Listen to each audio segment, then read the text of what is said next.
I would say that Ayn Rand's life was a focal point for their concern as a family in Russia. They would receive a letter from her, and the whole family from St. Petersburg would come over. The aunts, the uncles, the cousins, and there would be a reading of a letter from her. Her sister Nora, with whom Ayn Rand shared a tremendous interest in the movies, would draw little pictures at the bottom of the letters showing Ayn Rand in lights. So Ayn Rand getting into the movies was a goal and the most exciting thing that ever happened.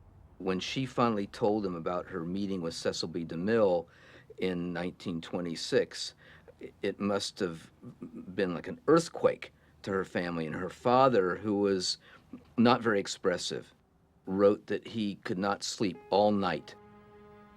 As an extra, Ayn was making $7.50 a day. For several months, DeMille would call her in to work whenever possible. She slowly warmed up to the cast, which included H.B. Warner as Christ and Joseph Schildkraut as Judas. Schildkraut even took her out to lunch, flirted with her, and then gave her an autographed picture. 2 days after securing a job with DeMille, she was riding the streetcar to the studio and spotted a tall, handsome man across the aisle from her. She thought, "This is my ideal face." It was a face she later sketched from memory, a memory that was actually love at first sight. To her surprise, not only did this man get off the streetcar at the same stop, he entered the DeMille studio gate as well.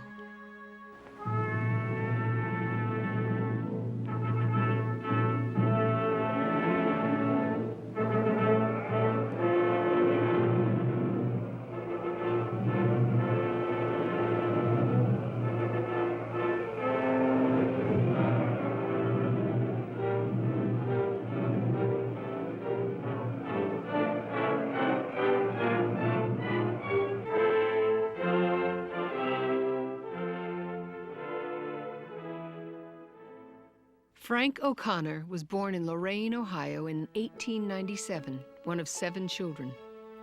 After his mother's early death, he worked his way to New York, hoping to make it in the movies. Helping a driver change a flat tire on a Griffith Studios truck, Frank asked to be taken to the studio as payment. A great fan of D.W. Griffith, soon he had his first movie job in Orphans of the Storm, starring Lillian and Dorothy Gish. Griffith's success with Orphans of the Storm was to be his last, and the studio eventually moved to California. At the age of 28, Frank worked as a steward on a freighter through the Panama Canal to join his brothers Joe and Nick in Hollywood. The first job he got when he arrived was on The King of Kings. Now, quietly milling about the set, waiting for the next setup, Frank kept to himself. At a distance, Ayn followed him like a camera and desperately tried to think of a way to meet him. A few days later, during a scene where Christ carries the cross through the city of Jerusalem, Ayn watched carefully as Frank hit his marks on the first take. On the second take, she maneuvered herself to get in his way. He stepped on her foot and apologized. From that moment on, they didn't stop talking. Frank later commented to his brother Nick, "Today I met a very interesting and funny Russian on the set. I couldn't understand a word she said." Since it was Frank's last day of work on the film and they hadn't exchanged numbers, Ayn feared she would never see him again. Although the casting office would not give out Frank's number, she did not give up hope.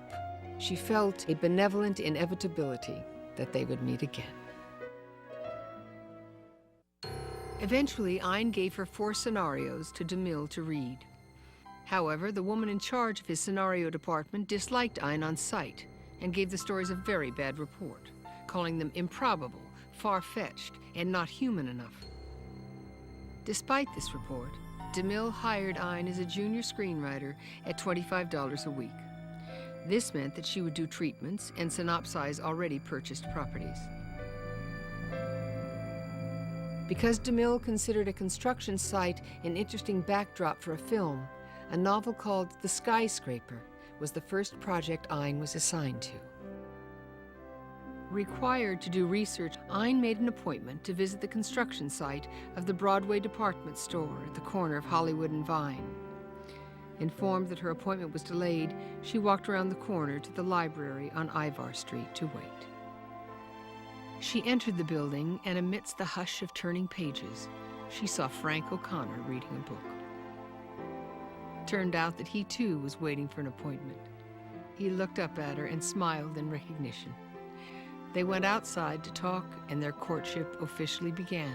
Ayn was 22 and Frank was 29. With the Depression approaching, DeMille closed his studio in 1928, and Ayn could only find odd jobs. She was now surviving on 30 cents a day and living on very little food. Although she had previously been sending her family money, they were now sending some to her. She continued to write with fierce persistence and made notes to discipline herself. From now on, she wrote, no thought whatever about yourself, only about your work. You don't exist. You are only a writing engine. Don't stop until you really and honestly know that you cannot go on. Stop admiring yourself. You are nothing yet. During this period, Ayn didn't want Frank to know she was struggling or think she needed help. But he was struggling as well, because acting jobs had become scarce. Dating for them consisted of going for walks, visits to the beach, and an occasional movie. After several extensions, Ayn only had 1 month left before her visa was to expire. Although Frank's brother Nick joked that he would marry her to keep her in America, there was no need to discuss the matter. On April 15, 1929, the same month her visa was to expire, Ayn and Frank were married by a judge. They then drove through the desert to Mexicali and spent a sleepless night in the heat. The next day, Ayn drove back into the country as the wife of an American.